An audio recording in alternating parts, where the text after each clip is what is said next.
Hey everyone, this is Andy Melbuff, and in this video we're going to continue exploring for new users, both students and teachers, some of the functions on the Desmos Graphing Calculator.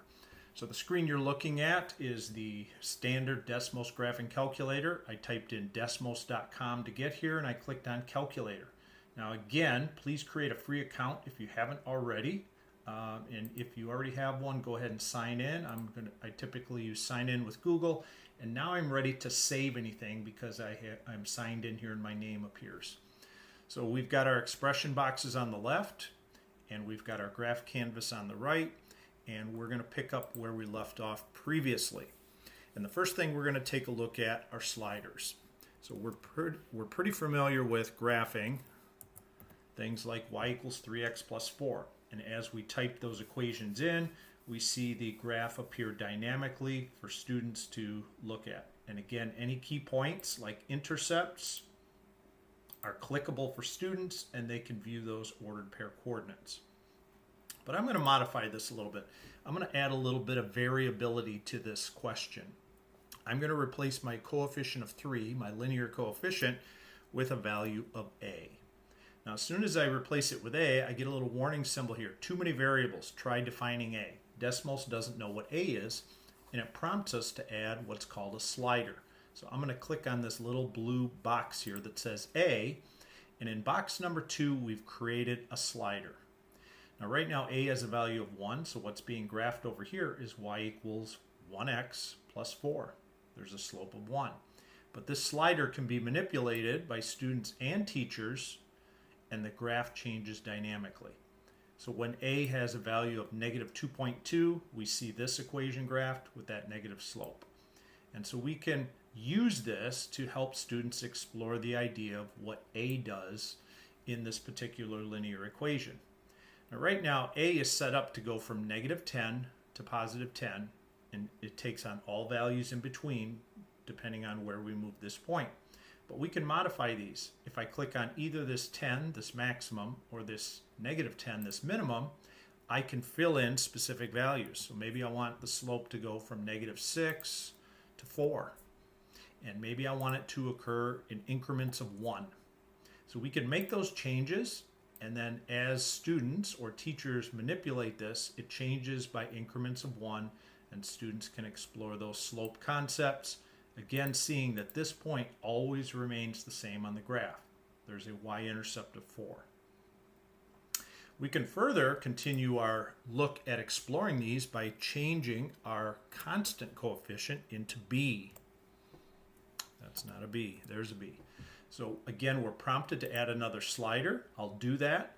And these sliders and any of these expression boxes are movable. You can drag them on the left and then move them up or down to locate them where you want. So b now changes the y-intercept while the slope stays the same.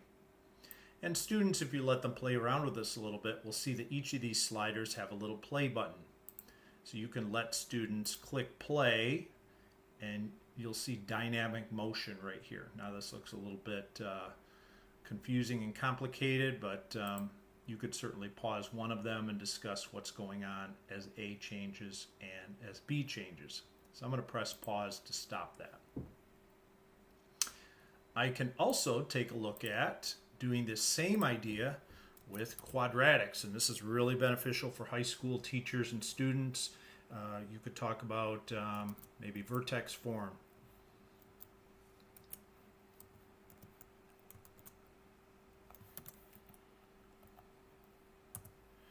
So here's something a little more advanced, and there's lots of stuff in here, okay?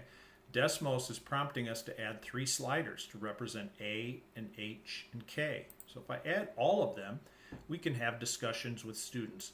Right now H is 1. What's that doing? H is now 4.6. So you can have discussions with your students about how the vertex changes by manipulating H and K. And you can also have discussions about what the A value does in that quadratic equation, how it makes our graph steeper, wider, and what happens when A goes negative. Then we get that parabola opening downwards. So lots of good conversational features by adding sliders here for these 3. Moving forward, we can also discuss another concept that we call lists. We can use lists of values in Desmos Graphing Calculators. Now what I've typed in box number 1 is 3 ordered pairs, all separated by commas, and you can see them over here on the right hand side, and students again can click on these to see their coordinates. But we can also do some additional exploring. For example, I could make a list by typing any letter and using square brackets. Let me show you what I'm referring to. I typically use capital letters for my lists, but you don't need to necessarily do that. A list is formed with square brackets. So when I put capital X equals square brackets, Desmos recognizes you want a list. So right now I have a 0 element list.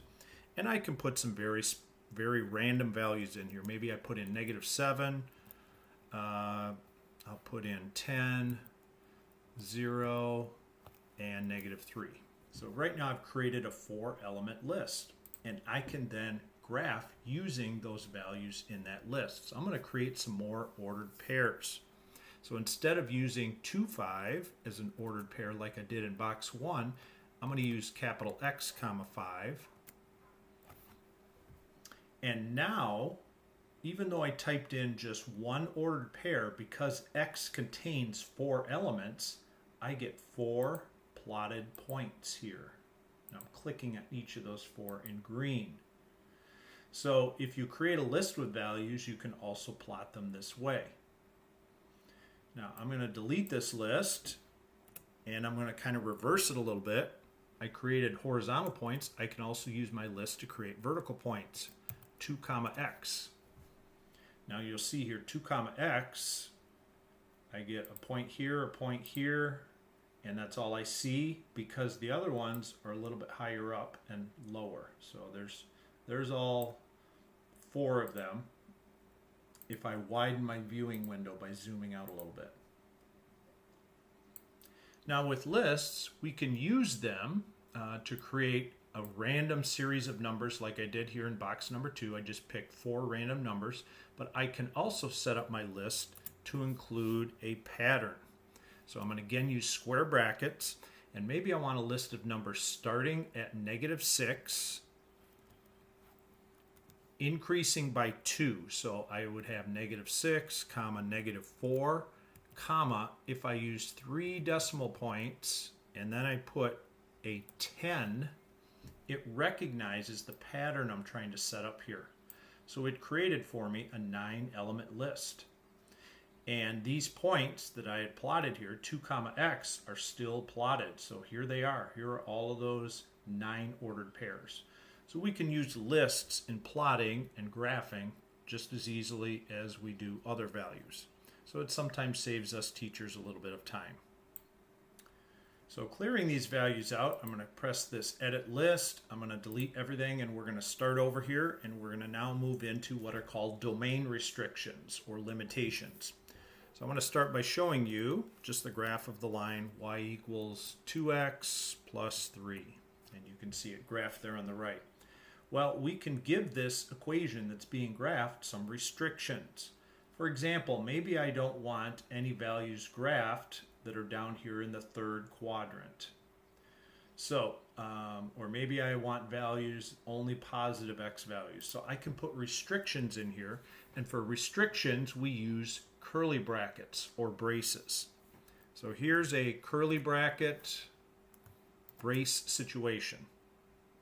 It's also the same key on your keyboard as your square brackets. You just have to use second first.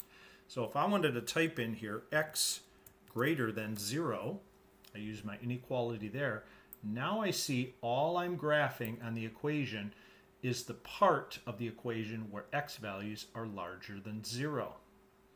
I could change my inequality to less than, and we see the opposite. We see only x values graphed here less than 0. And if I want to have an inequality with an equal sign, Desmos recognizes that. I'm going to put my cursor right after the inequality, and then I simply press the equal sign, and Desmos will slide the equal sign underneath the inequality for you. If I don't want that in there, I can backspace once and it'll pull it out for you. So I can give restrictions on the x variable, and I can also do it for the y variable. If I only want positive values showing, I can put y greater than or equal to 0. And we'll only see positive y coordinates showing up here from values of this graph. So that's how we can do domain restrictions. Now, for somebody that's at the high school level working with trigonometry, it's also easily done here too. I'm going to type in just a simple sine equation, and there's our sine wave. And since typically trig teachers have to work with students on graphing in radians, I'm going to go ahead and change my mode under graph settings here into radians. Oh, it is in radians. Okay, I thought I had it in degrees. And I can change my steps here. Maybe we want our steps to be in increments of pi over 2. I type in pi, divide sign 2, and I want my y values in terms of step 1. I'm going to take the minor grid lines off. So here is a sine wave, but it keeps going and going and going. We can restrict it using curly brackets. So inside of here, I might want to type an interval that I want to see graphed. Maybe from negative pi divided by 2. And I'm typing here, and I'm going to make this pi divided by 2. So we can put restrictions in here to only see portions of that sine wave being graphed right here. Here we only see part of it graphed between negative pi over 2 and positive pi over 2. The last piece we're going to explore in this video is how we can graph polygons. So I've again got a blank canvas here, and I've got a blank expression list, and there are several ways we can graph polygons, and I'm going to start you out with one way, and I'll show you a couple of other options after that. So with my cursor in a blank expression box, I can add a table, and that's an item, so I can click this plus sign and I can click table right here.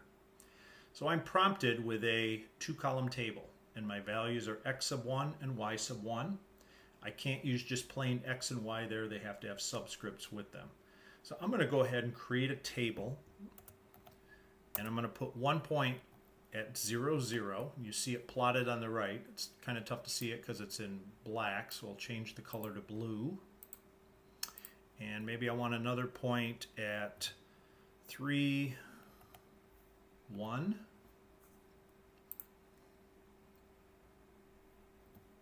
Another point at 4, 4. And another point at 0, 3.